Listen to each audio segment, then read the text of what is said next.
إن الحمد لله نحمده ونستعينه ونستغفره ونعوذ بالله من شرور أنفسنا ومن سيئات أعمالنا من يهد الله فلا مضل له ومن يضلل فلا هادي له وأشهد أن لا إله إلا الله وحده لا شريك له وأشهد أن محمدا عبده ورسوله أما بعد فإن خير الحديث كتاب الله وخير الهدي هدي محمد صلى الله عليه وسلم وشر الأمور محدثاتها وكل محدثة بدعة وكل بدعة ضلالة وكل ضلالة في النار.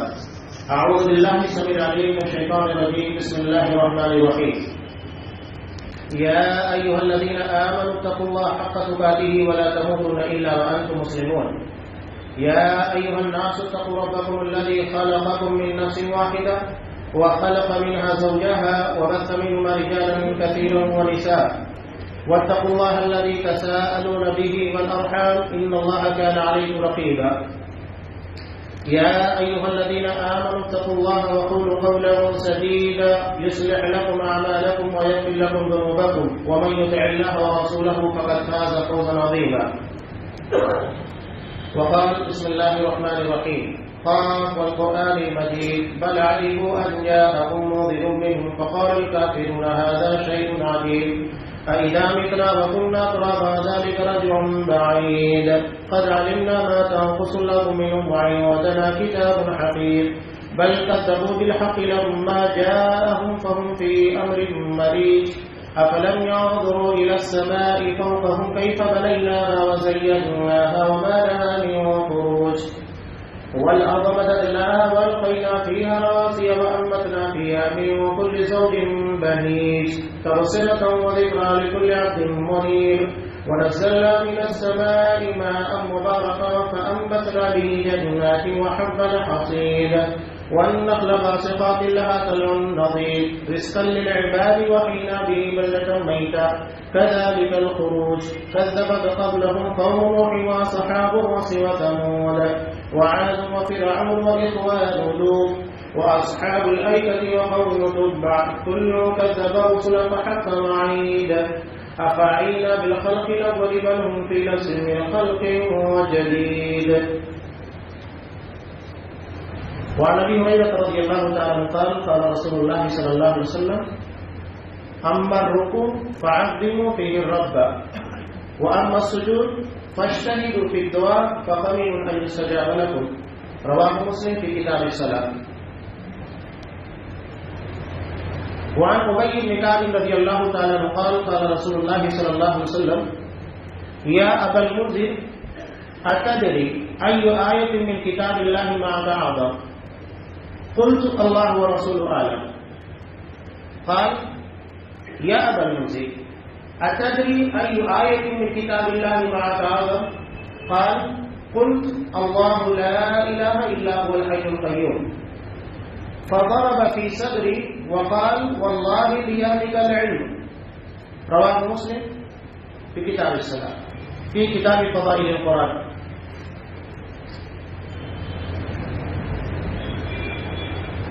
تمام قسم کی تعریفات اللہ رب العالمین وحدہ لا شریک کے لیے لائق و سزا ہے جو ساری کائنات کا تنہا خالق و مالک ہے.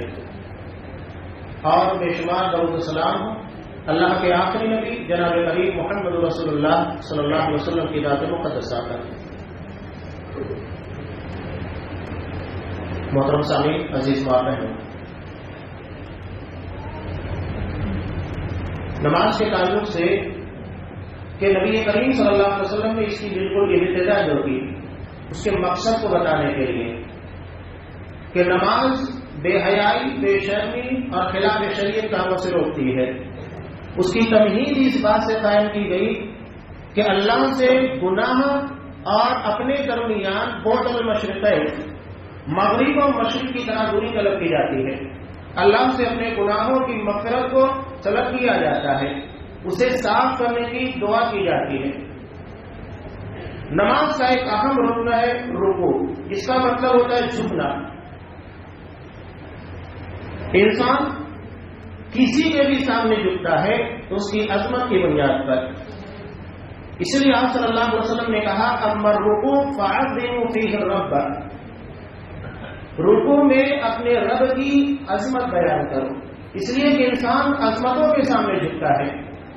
اور اس کائنات میں اللہ سے عظیم کوئی نہیں ہے، سب سے عظیم ذات اللہ تبارک و تعالیٰ کی، اور بندہ اسی کے سامنے جھکتا ہے اور اس کے بعد سجدہ ہے جہاں پر وہ اپنی ناک کو رگڑتا ہے۔ انسان کی ساری اعلیٰ صلاحیتیں دیکھنے کی، سوچنے کی، سننے کی، بولنے کی چہرے میں رکھی گئی ہے۔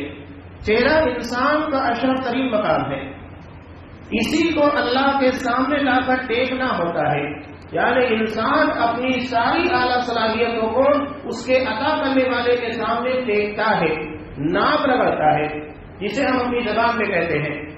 تب اللہ تبارک و تعالیٰ کہتا ہے کہ بندہ مجھ سے بہت قریب ہو گیا ہے، یعنی تواضع اور خاکساری جتنی زیادہ اللہ کے سامنے پائی جائے گی، بندہ اللہ سے اتنا قریب ہوگا۔ اسی لیے کہا اما السجود فاجتہدوا فی الدعاء، سجدے میں زیادہ سے زیادہ دعا کی کوشش کرنا چاہیے۔ فقبل ان یستجاب لکم، بہت ممکن ہے کہ اللہ تمہاری دعاؤں کو قبول کرے۔ یہاں رکوع کے تعلق سے آپ صلی اللہ علیہ وسلم نے عظمت کا تذکرہ کیا۔ اللہ کی عظمت ہر شے میں ہے، ہر چیز اس کی عظمت و جلالت، اس کی توحید اور اس کی وحدانیت کی دلیل ہے۔ میں نے قرآن مجید کی ایک اہم آیت کی جانب اشارہ کیا، مسلم کے ایک روایت کے حوالے سے۔ حضرت ابی بن کعب رضی اللہ تعالی قاری قرآن، حضرت عمر فاروق رضی اللہ تعالیٰ عنہ نے، جیسا کہ موطا امام مالک کی روایت ہے، جب لوگوں کو ایک امام کے پیچھے نماز تراویح ادا کرنے کے لیے جمع کیا تو اس میں سے ایک یہ بھی تھے حضرت ابی بن کعب رضی اللہ تعالیٰ۔ اصحاب کرام کو الگ الگ امتیاز، فضیلتیں ہیں، اللہ نے ان کو جو امتیاز عطا کیا وہ کسی اور کو نہیں مل پایا۔ نبی کریم صلی اللہ علیہ وسلم نے ان سے سوال کیا تھا، سوال یہ تھا، یا ابا المنذر اتدری ای آیت من کتاب اللہ معک اعظم، ابو المنذر یہ بتاؤ تمہارے نزدیک قرآن مجید کی سب سے عظیم آیت کون سی ہے؟ قرآن مجید 6236 آیات پر مشتمل ہے۔ قرآن کی ایک ایک آیت اپنی جگہ کے پر فصاحت و بلاغت کا شاہکار ہے۔ جب حضرت علی رضی اللہ تعالیٰ عنہ نے کعبۃ اللہ کی دیوار کے پر صرف سورہ کوثر لگا دی، انا اعطیناک الکوثر فصل لربک وانحر ان شانئک هو الابتر، ایک عرب آتا ہے، بار بار پڑھتا ہے، بار بار پڑھتا ہے، یہ ہمیں نہیں سمجھ رہا ہے، جو عربی زبان کا ماہر ہے اسے سمجھتا ہے کہ اس سورہ کے اندر اللہ نے دراصل دریا کو کوزے میں سمیٹ دیا ہے۔ اتنی عظیم اور معنی کے اعتبار سے، جامعیت کے اعتبار سے اتنی شاندار سورہ ہے، وہ بار بار پڑھنے کے بعد آگے ایک جملہ لکھ کر چلا جاتا ہے، ما ھذا قول البشر، یہ کسی انسان کا کلام نہیں ہو سکتا، کسی انسان کے اندر طاقت ہی نہیں کہ اتنا عظیم اور اتنا شاندار کلام بنا سکے۔ یہ قرآن مجید ہے، اس کی ایک ایک آیت ہے، ایک ایک سورہ اپنی جگہ کے اوپر اتنی عظیم۔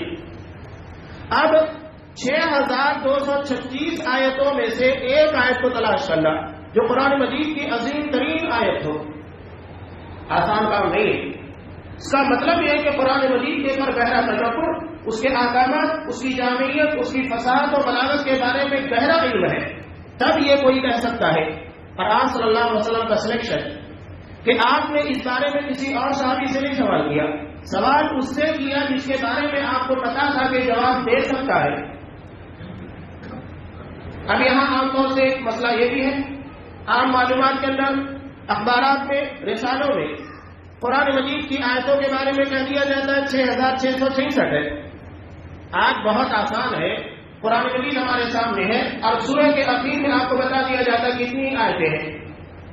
سورہ بقرہ آپ پڑھیں گے، اخیر میں بتا دیا جاتا ہے 286 آیتیں، آل عمران پڑھیں گے 200 آیتیں، آپ کاؤنٹ کریے، آپ کے سامنے آیتیں آ جائے گی کہ قرآن مجید کی آیتیں کتنی ہیں۔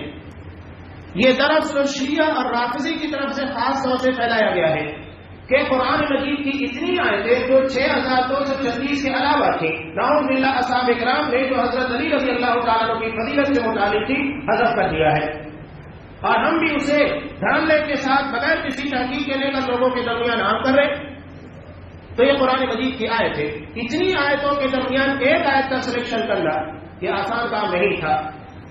پہلی مرتبہ سوال ہوا, انہوں نے جواب دیا کہ اللہ اس کے رسول بہتر جانتے ہیں. آپ صلی اللہ علیہ وسلم کا طریقہ تھا کہ اگر کسی چیز کا علم دینا ہے یا کسی چیز کو صحابہ کو بتلانا ہے تو پہلے خود سوال کرتے تھے,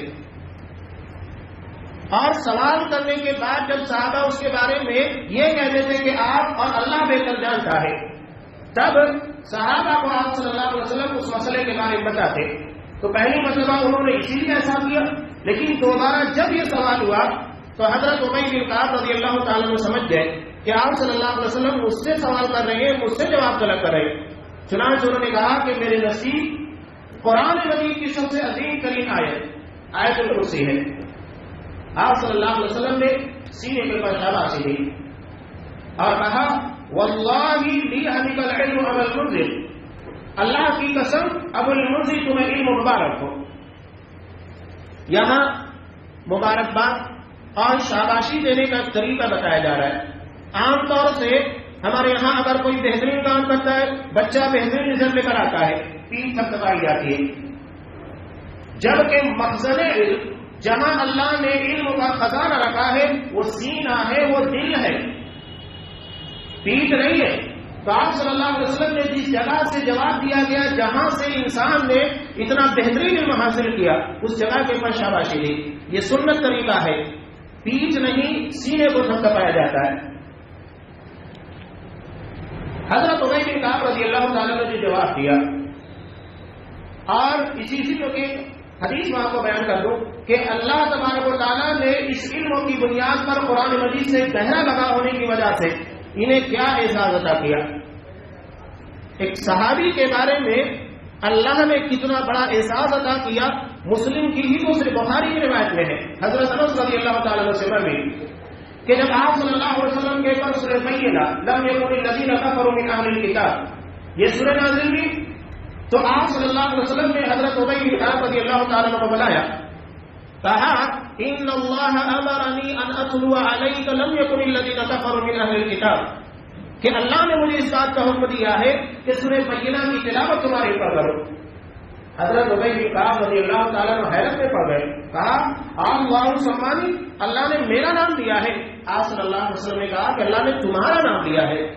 بتائیے وہ کائنات کا رب جس کے ذکر میں کائنات کی ایک ایک شے ہر وقت اس کا نام لے لیتی رہتی ہے, تسبیح بیان کرتے رہتی ہے, اللہ نے قرآن مجید کی برکت سے قرآن کے اوپر گہرا تدبر ہونے کی وجہ سے اپنے نبی کو کہا کہ سورہ بینہ کی تلاوت حضرت ابی بن کعب رضی اللہ تعالیٰ عنہ پر کی جائے. یہ اتنی عظیم تلاش تھی, اتنا عظیم تدبر تھا. تو قرآن مجید یہ وہ کتاب ہے جو اس سے وابستہ ہوتا ہے, اللہ تبارک و تعالیٰ اسے عروج ادا کرتا ہے. آیت الکرسی کے تعلق سے کچھ اور روایتیں بھی ملتی ہیں, خاص طور سے نماز کے بعد پڑھنے کے تعلق سے, ہر فرض نماز کے بعد, صبح کے وقت اور شام کے وقت, اپنے مال کی حفاظت کے وقت. امام نسائی رحمۃ اللہ علیہ نے روایت حضرت عبد الرحمن بن عوف رضی اللہ تعالیٰ سے روایت کی. یہ دیکھتے تھے کہ ان کے مال میں سے روزانہ چوری ہو جاتی ہے, تو یہ حیران ہو گئے کیا بات ہے, کھجوریں رکھی یہ چوری ہو جا رہی ہے. تو ایک مرتبہ انہوں نے خود نگرانی کی. نگرانی کرنے کے بعد دیکھا کہ کتے کی طرح ایک جانور وہاں پر آیا اور وہ کھجوریں جمع کر کے لے جانے لگا. اسے پکڑ لیا. حضرت عبد الرحمن بن عوف نے کہا کون ہو تم؟ تو وہ کہنے لگی جنی تھی وہ کہ میں جناتوں میں سب سے زیادہ طاقتور ہوں. ہمیں معلوم پڑا ہے کہ تم غربا مساکین میں اپنا مال خرچ کرتے ہو, اس لیے ہم بھی اپنا مال لینے آ گئے تھے. حضرت عبد الرحمن بن عوف نے کہا تمہارے شر سے بچنے کے لیے اور اس طرح مال کی چوری سے اپنے مال کو بچانے کے لیے کیا کرنا چاہیے؟ وہ خود کہتی ہے کہ آیت الکرسی پڑھو. آیت الکرسی پڑھنے کے بعد ہم وہاں پر اپنا کچھ بھی کام نہیں کر سکتے. اور یہی چیز امام بخاری رحمۃ اللہ علیہ نے جو طویل روایت کو نقل کیا رمضان المبارک سے متعلق, جہاں پر صدقۃ الفطر کو جمع کیا گیا تھا. شیطان انسان کے ویش میں 3 دن آ کر چوری کر کے جا رہا تھا, 3 مرتبہ پکڑا. آخر میں حضرت ابو ہریرہ رضی اللہ تعالیٰ نے کہا کہ اب میں نہیں چھوڑوں گا. تو اس نے کہا کہ ایک کام کرتا ہوں، میں تمہیں ایک علم بتاتا ہوں، ایک اہم بات. کہا کہ ٹھیک ہے. کہا کہ جب بھی اپنے بستر کی طرف آؤ تو آیت الکرسی پڑھ لیا کرو. وَلَا يَزَالُ مَعَكَ مِنَ اللَّهِ ظَهِيرٌ، برابر اللہ کی طرف سے ایک مددگار، ایک محافظ تمہارے پر متعین ہوگا صبح کے وقت تک. حضرت ابو ہریرہ رضی اللہ تعالیٰ نے بات آپ صلی اللہ علیہ وسلم سے بتائی تو آپ صلی اللہ علیہ وسلم نے کہا صدقۃ وہو کذوب، بات سچی کہی ہے لیکن وہ جھوٹا ہے. جھوٹا ہے لیکن بات سچی کہی ہے. اس کا مطلب یہ ہے کہ بستر پر آنے کے بعد آیت الکرسی کو پڑھنا چاہیے.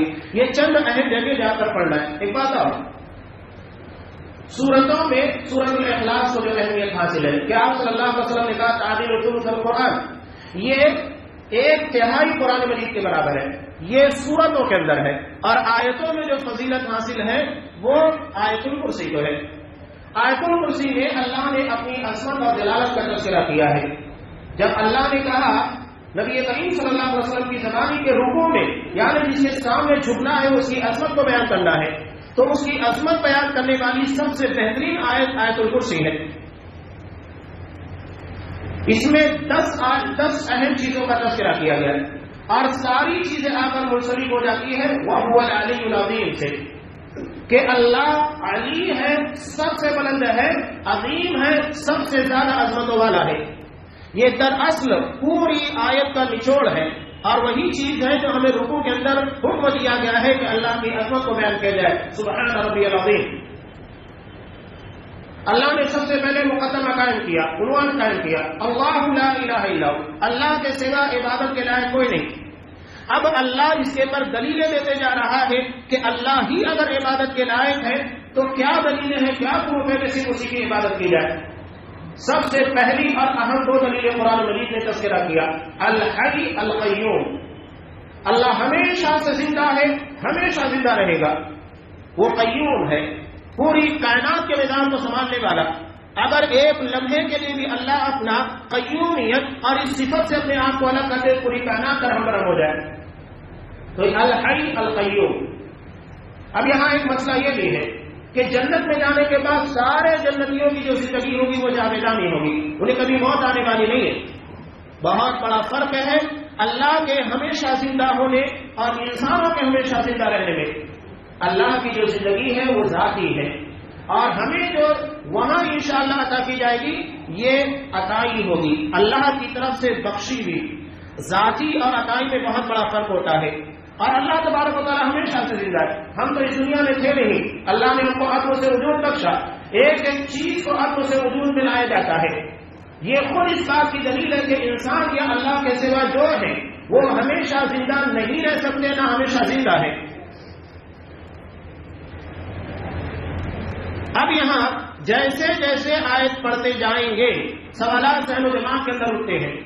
اللہ اسی چیز کا جواب دینے جا رہا ہے. انسان جب یہ سوچتا ہے ہمیشہ سے زندہ ہے اور پوری کائنات کے نظام کو ایک ایک لمحے کے لیے سنبھالتا ہے، تو ہو سکتا ہے کبھی نیند آ جاتی ہو، کبھی اونگ آ جاتی ہو. اللہ نے اس کا جواب آگے دیا جو اعتراض ذہن و دماغ کے اندر ہو سکتے تھے.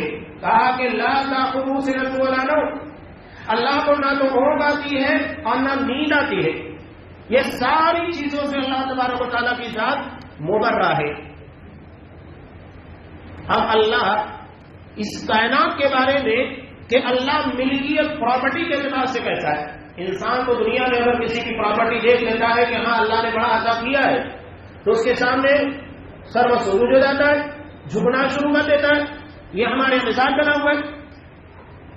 بڑا عجیب و غریب مزاج یہ سماج کی عکاسی ہے. آپ صلی اللہ علیہ وسلم نے خود بیان کی، جیسا کہ بخاری کی روایت میں آپ صلی اللہ علیہ وسلم بیٹھے ہوئے تھے. ایک شخص کا گزر ہوا، اللہ نے جسے دنیا کے اندر بڑا نوازا تھا. صحابہ سے آپ نے سوال کیا، یہ سماج کے اندر پائی جانے والی تھنکنگ مزاج کو آپ صلی اللہ علیہ وسلم بیان کر رہے ہیں. آپ نے پوچھا ما رأیک فی ھذا، اس آدمی کے بارے میں تمہارا کیا خیال ہے؟ کہا کہ یہ اتنا عظیم ہے، اتنے شرف والا ہے کہ اگر کسی جگہ اپنا پیغام نکاح بیچ دے یا کسی کا بیچے فوراً قبول کر لیا جائے. اگر کوئی بات کہے لوگ سننے کے لیے فوراً خاموش ہو جائے. کسی کے بارے میں سفارش کر دے فوراً اس کی بات کو مان لیا جائے گا. آپ صلی اللہ علیہ وسلم نے کچھ نہیں کہا. اس کے بعد ایک غریب اور مسکین قسم کا آدمی وہاں سے گزرا. پھر سوال ہوا مارا یہ پیادہ، اس کے بارے میں تمہارا کیا خیال ہے؟ صحابہ نے کہا یہ اتنا گیا گزرا ہے کہ اگر کسی جگہ پیغام بھیجے، پیغام میں نکاح کوئی قبول نہیں کرے گا، کسی کے بارے میں سفارش کرے کوئی سننے والا نہیں، کوئی کام نہیں کرے گا. آپ صلی اللہ علیہ وسلم نے کہا یہ دوسرا بندہ جس کے بارے میں تم نے یہ خیال کیا کہ دنیا میں اس کی کوئی حیثیت نہیں ہے، اگر پہلے انسان کی طرح دنیا بھر کے انسان ہو جائے تب بھی یہ ان سارے لوگوں کے مقابلے میں زیادہ اہمیت رکھتا ہے. اللہ کے نزدیک دل دیکھے جاتے ہیں، تقویٰ دیکھا جاتا ہے، انسانوں کی طرح یہ ظاہری چیزیں نہیں دیکھی جاتی ہیں. یہ سماج کی ایک عکاسی ہے جو آپ صلی اللہ علیہ وسلم کی حدیث کے اندر بیان کی گئی. ہم کن چیزوں کو دیکھنے کے بعد کس کو اہمیت دیتے ہیں اور اللہ کی نظر میں کس کی اہمیت کیا ہوتی ہے. پرائمری کی کتاب میں ایک واقعہ اکثر پایا جاتا تھا نظم کی صورت میں، وہ ابھی ہے کہ نہیں پتہ نہیں، لیکن وہ ہماری سماجی عکاسی کو بہت اچھے طریقے سے بیان کرتا ہے کہ جب ایک غریب آدمی جس کے پاس کچھ نہیں تھا، لوگ سلام نہیں کرتے تھے، اللہ نے نواز دیا، نوازنے کے بعد سلام پر سلام ٹھوکے جا رہے ہیں، جہاں سے گزر رہا ہے کوئی سلام کر رہا ہے. وہ حیران، وہ صرف اتنا جواب دیتا تھا کہہ دوں گا. آخر میں ایک بندے نے اس سے سوال کر ہی لیا کہ لوگ آپ کو سلام کرتے ہیں اور آپ کہتے ہیں کہ کہہ دوں گا، سلام کا جواب آپ کو دینا چاہیے. تو وہ کہتا ہے یہ جو میں کہہ دوں گا کہتا ہوں یہ دراصل دولت کو جا کر کہہ دوں گا کہتا ہوں، اس لیے کہ پہلے میرے پاس دولت نہیں تھی، لوگ سلام نہیں کرتے تھے. آج میرے پاس دولت آ گئی، اللہ نے دنیا میں عزت عطا کر دی، لوگ سلام کرنے لگے. تو دراصل لوگ مجھے نہیں میری دولت کو سلام کرتے ہیں، تو اس لیے ان کے سلام کو میں اپنی دولت تک لے جا کر پہنچا دیتا ہوں. یہ وہ سماجی خرابیاں ہیں جو مختلف تنازع کے اندر بیان کی جاتی ہیں. اسلام ان ساری چیزوں کو نہیں مانتا ہے، تقوی کی بنیاد کے پر ساری اہمیت اور فضیلت ہے. بہرحال اللہ تبارک و تعالیٰ نے اب یہ جو بات میں آپ کے سامنے رکھنے جا رہا ہوں، اگر ہمارے دلوں کے اندر توحید راسخ ہو جائے، اللہ کی عظمت کا علم ہو جائے، تو یہ سب چیزیں بے معنی ہو جائے گی جو ہم نے سماج کے اندر بنا کر رکھا ہے. جب اسے معلوم ہوگا کہ میرا رب اتنا عظیم ہے تو اس کی عظمت کے سامنے دنیا کا کوئی کتنا بھی بڑا انسان ہو، اللہ کے سامنے اس کی عظمت بے معنی ہو جائے گی.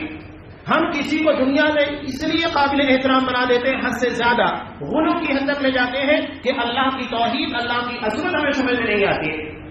اللہ کی عظمت کا اگر علم ہو، دل کے اندر پختہ ہو، تو یہ سب چیزیں بے معنی ہوگی. ہر کسی کو اس کے مقام پر رکھا جائے گا، کسی کی حیثیت نہ بڑھائی جائے گی نہ گھٹانے کی کوشش کی جائے گی.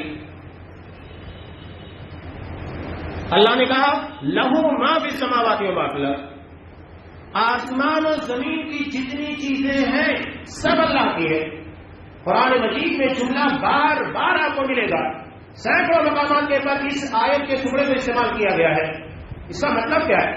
ایک انسان اگر تھوڑے سے کارخانے، دکان یا گھر کا مالک ہو جاتا ہے تو کہتا ہے گھر میرا ہے، یہ کارخانہ میرا ہے، یہ دکان میری ہے، یہ پراپرٹی میری ہے. بتانے کا مقصد کیا ہوتا ہے؟ یعنی میں اتنی زیادہ پراپرٹی کا مالک ہوں. اللہ کہہ رہا ہے کہ آسمان و زمین کی ایک ایک شے اللہ کی ہے، سب اللہ کی ہے. انسان تو جو کہتا ہے کہ یہ میرا ہے کب تک ہے؟ جب تک دنیا میں تب تک، اس کے جانے کے بعد اس کا کہاں رہ جاتا ہے؟ کوئی اپنی پراپرٹی، اپنے مال و دولت کو قبر میں نہیں لے کر جاتا. تو حقیقت میں مالک صرف اللہ ہے.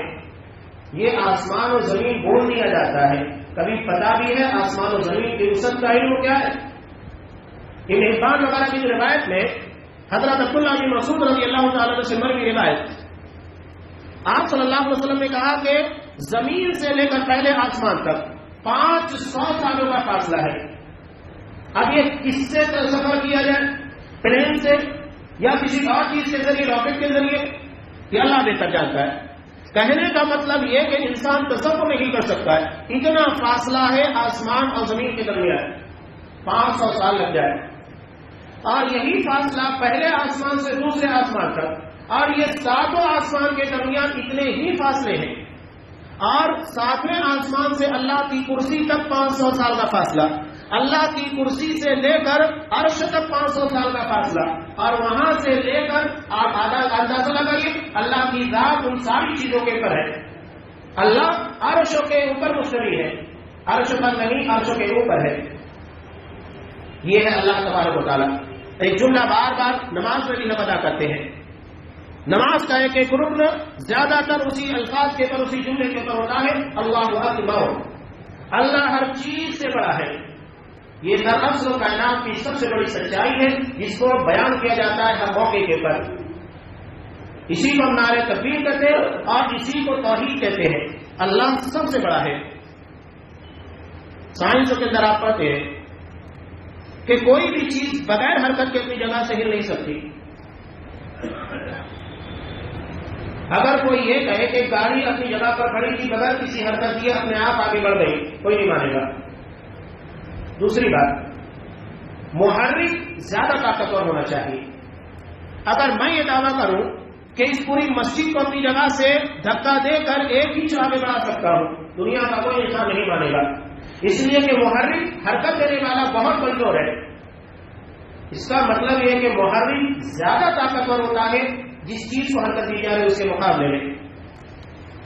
اب یہ بتائیے، سورج کے بارے میں آپ کو پتا ہے زمین سے 13 لاکھ گنا بڑا ہے، اور اس فضا میں ایسے بہت سارے ستارے ہیں جو سورج سے بھی بہت زیادہ بڑے ہیں، لاکھوں کروڑوں گنا. انسان اس کا تصور نہیں کر سکتا، اور یہ بڑھتے جا رہے ہیں. قرآن مجید میں اللہ تبارک و تعالیٰ خود کہتا ہے وَالسَّمَاءَ بَنَيْنَاهَا بِأَيْدٍ وَإِنَّا لَمُوسِعُونَ. آسمان کو ہم نے اپنے ہاتھوں سے بنایا ہے اور اس میں وسعت کر رہے ہیں، اضافہ کر رہے ہیں، بڑھوتری ہو رہی ہے. فلکیات کا مشاہدہ کرنے والے خود اس بات کا اعتراف کرتے ہیں کہ آج جو ستارہ ہمیں نظر آ رہا ہے وہ کل نہیں نظر آ رہا تھا، اس کے بعد ہمیں کچھ اور نئے ستارے نظر آنا شروع ہو جاتے ہیں. یہ قرآن مجید کی وہی آیت ہے جو 1400 سال پہلے اللہ کی کائنات میں اضافے کی دلیل تھی. 13 لاکھ گنا سورج بڑا ہے. 13 لاکھ. کیا انسان تصور کرے گا اللہ کی عظمت کے بارے میں، اس کی مخلوق کے بارے میں؟ یہ آسمان اور زمین کے درمیان کی چیزیں ہیں. اللہ اسی چیز کے بارے میں بار بار کہتا ہے لہو ما فی السماوات و ما فی الارض. یہ ساری پراپرٹی سب اللہ کی ہے. تو جو محرک ہوتا ہے یہ زیادہ بڑا ہوتا ہے. اب پوری کائنات کو آپ دیکھ لیجئے، جب اتنی بڑی کائنات، آپ صلی اللہ علیہ وسلم جب معراج پر گئے، ابو داؤد کی روایت ہے، آپ صلی اللہ علیہ وسلم کو حملۃ العرش، جن فرشتوں نے اللہ کے عرش کو اٹھایا ہے، ان سے بات کرنے کی اجازت دی گئی. تو آپ صلی اللہ علیہ وسلم نے ایک سے بات کی تو آپ نے کہا کہ اس کی کان کی لو سے کاندھے کے درمیان، کتنا معمولی فرق ہوتا ہے انسانوں کا، کان کی لو اور کاندھا. کہا کہ اس کی کان کی لو سے کاندھے کے درمیان کی مسافت، ڈسٹینس اور دوری 700 سالوں کے پر محیط ہے. اللہ نے اتنا عظیم اس کو بنایا ہے. یہ 4 ہے. اور قیامت کے دن وَيَحْمِلُ عَرْشَ رَبِّكَ فَوْقَهُمْ يَوْمَئِذٍ ثَمَانِيَةٌ. 8 فرشتے ہوں گے جو اللہ کے عرش کو اٹھائے ہوئے گے. یہ حملۃ العرش، اللہ کے عرش کو اٹھانے والے فرشتے. جب اللہ کی اتنی عظیم مخلوق ہے، سورج ہے، اس سے کروڑوں گنا بڑے ستارے ہیں، اور آسمان و زمین کے درمیان کی ساری دنیا ہے، تو اللہ کتنا بڑا ہوگا. وہی جملہ کہا جاتا ہے اللہ اکبر. اللہ سب سے بڑا ہے. یہ کائنات کی جو چیزیں بیان کی گئی 500 سال کے فاصلے والی، حملۃ العرش کے بارے میں بیان کیا گیا، اس کی کان کی لو سے لے کر کاندھے کے درمیان 700 سال کی دوری ہے. سورج 13 لاکھ گنا بڑا ہے اور اس سے بہت بڑے بڑے ستارے ہیں. اللہ ان سب چیزوں سے بڑا ہے. اس کا مطلب یہ ہے کہ حقیقت میں رب وہی ہے، اور یہ دراصل اس بات کی دلیل ہے کہ کائنات کا چلانے والا سب سے بڑا ہونا چاہیے. یہ ہر کنکر کے اندر نظر آنے والا نہیں ہے، یا ہم نے جنہیں قبروں کے اندر تصور کر لیا وہ نہیں ہے. وہ بہت عظیم رب ہے. اسی عظمت کا جب بندے کو علم ہوگا تب اس کے سامنے حقیقت میں رکوع کرنے کا مزہ آئے گا. میں اس کے سامنے جھک رہا ہوں، میرا رب کتنا عظیم، کتنا گریٹ ہے. لہو ما فی السماوات و ما فی الارض من ذا الذی یشفع عنده الا باذنہ. کون ہے جو اللہ کے سامنے سفارش کی جسارت کر سکے. یعلم ما بین ایدیہم وما خلفہم. سفارش کی اجازت نبی کریم صلی اللہ علیہ وسلم کو بھی، فرشتوں کو بھی، اللہ کے نیک بندوں کو دی جائے گی، لیکن اللہ کی اجازت سے. اور دوسری شرط یہ ہے وقال صوابا، اسے وہ بات کہنا ہوگا جو درست ہوگی. ایسا نہیں ہے کسی کو اجازت دے دی گئی تو ہر کسی کے بارے میں سفارش کرتا پھرے. یہ سلیکٹڈ ہوگی، کس کے لیے ہوگی بتا دیا جائے گا. کتنا کہنا ہے اتنا بھی بتا دیا جائے گا، اس سے بڑھ کر باتیں نہیں کی جائے گی. یہ دراصل ایک انعام کی طرح ہے. جیسا کہ دنیا میں ہم دیکھتے ہیں بچوں کو اگر انعام دینا ہے تو معاشرے کی سماج کی یا ایجوکیٹڈ ٹائپ کی کوئی بڑی شخصیت کو بلایا جاتا ہے، اس کے ہاتھوں سے انعام دیا جاتا ہے، یہ تو طے ہے کہ انعام اس کو دینا ہے، لیکن اس طرح انعام دینے سے بچے کے لیے بھی عزت بڑھتی ہے اور جس کے ذریعے انعام دیا جاتا ہے اس کی بھی عزت بڑھتی ہے۔ تو سفارش اللہ کی طرف سے انعام ہوگا، اس کی بنیاد کے اوپر بندہ جہنم سے آزاد کر کے جنت کی طرف روانہ کیا جائے گا، یہ انعام ہے۔ اس لیے اللہ نے کہا یعلم ما بین ایدیہم وما خلفہم، اللہ آگے پیچھے کی سب باتوں کو جانتا ہے۔ بندہ ایک آدمی کے بارے میں کہتا ہے ٹھیک ہے بہت اچھا انسان ہے، لیکن کیا ہم اس کے دل کے حالات سے واقف ہیں؟ جب تک ہمارے سامنے تب تک وہ ہم سے ہٹ کر ہماری نگاہوں سے پوشیدہ ہونے کے بعد، اوجھل ہونے کے بعد کیا کرتا ہے کیا بتائے؟ ایک آدمی کو بہت اچھا تصور کرتے ہیں لیکن حقیقت میں ویسا نہ۔ حضرت عمر فاروق رضی اللہ تعالیٰ عنہ جیسی شخصیت بھی چھوٹ گئی۔ یہ کہتے ہیں کہ ایک بندے کو دیکھا جو نماز میں بچوں کو قرآن مجید کی تعلیم دیا کرتا تھا، میں اسے بڑا متقی اور پارسا سمجھتا تھا، لیکن جب اس کی وفات میں انتقال ہوا تو میں نے دیکھا حضرت حذیفہ رضی اللہ تعالیٰ نے اس کی نماز جنازہ نہیں پڑھی، نکل کر چلے گئے چپکے سے۔ میں سمجھ گیا کہ منافق ہے۔ آج صلی اللہ علیہ وسلم نے منافقوں کا نام صرف حضرت حذیفہ رضی اللہ تعالیٰ نے کو بتایا تھا۔ حضرت عمر فاروق یہ دیکھتے تھے کس کی نماز جنازہ حضرت حذیفہ پڑھتے اس کی پڑھتے ورنہ چلے جاتے۔ تو حیران ہو گئے کہ میں ایک آدمی کو اتنا پارسا متقی سمجھتا تھا جو مسجد نبی میں بچوں کو قرآن مجید کی تعلیم دے رہا ہے، دین اسلام سکھا رہا ہے، وہ منافق تھا۔ اب کس کے بارے میں کیا تصور کیا جائے؟ اسی لیے اللہ تعالیٰ یعلم ما بین ایدیہم وما خلفہم، اگلی پچھلی ساری باتوں کو جانتا ہے، سب سے بہتر علم اسی کو ہے، اس لیے وہی اجازت دے گا کہ اس کے لیے سفارش ہونا چاہیے۔ اور یہ آسمان و زمین کا سارا نظام اللہ صاف کہتا ہے ولا یؤد حفظہما، اتنا بڑا نظام، اتنا بڑا سسٹم، آخرت کا اتنا بڑا معاملہ، فیصلہ، اربوں خربوں انسانوں کے حساب و کتاب، اللہ کو کوئی چیز تھکاتی نہیں ہے۔ ولا یؤد حفظہما، ان کی حفاظت اللہ کو تھکاتی نہیں ہے۔ وہو العلی العظیم، وہ تو بہت بلند بہت عظیم ہے۔ یہ اللہ کی عظمت کو بیان کرنے والی ایک عظیم آیت ہے جو قرآن مجید کی سب سے بہترین آیت، جسے حضرت ابی بن کعب رضی اللہ تعالیٰ عنہ نے نبی کے سوال کے جواب میں کہا ہمیں جن جن مواقع کے پر اسے پڑھنے کا حکم دیا گیا، ہر فرض نماز کے بعد، اپنے مال کی حفاظت کے لیے، صبح و شام کے اذکار کے طور کے پر، سونے کے وقت بستر پر آنے، ان سارے مقامات کے اوپر اس کا اہتمام کرنا چاہیے۔ اس لیے رکوع میں اللہ کی تعظیم، اللہ کی عظمت بیان کرنے کا حکم دیا گیا۔ ہم کس کے سامنے جھکتے ہیں؟ ان باتوں کا جب ہمیں علم ہوگا یقیناً رکوع کا وہ مسئلہ آئے گا جو ہمیں آنا چاہیے۔ جو صحابہ نبی کریم صلی اللہ علیہ وسلم کے ساتھ لمبا لمبا رکوع، لمبا لمبا قیام اور سجود کرتے تھے، وہ دراصل توحید کے مزے میں تھا، ان ساری حقیقت کی آشنائی کی بنیاد پر تھا۔ اور یہ علم جتنا بڑھنا بڑھتا جائے گا ہماری نمازوں کے اندر، عبادتوں کے اندر اسی طرح خضوع اور خضوع بڑھتا جائے گا۔ اللہ تبارک و تعالیٰ ہمیں ان ساری حقیقتوں کا آشنا بنائے، اس کی عظمت کو سمجھنے، دل میں بٹھانے اور اسے بیان کرنے کی توفیق دے، اور اس کی عظمت کی بنیاد کے پر آخرت اور دنیا ہر جگہ کے پر ہمارے ساتھ رحم و کرم کا معاملہ کرے، آمین۔ بارک اللہ لنا ولکم فی القرآن العظیم ونفعنی وإیاکم بالآیات والذکر الحکیم، انہ تعالی جواد کریم ولکم برحمۃ الرحیم۔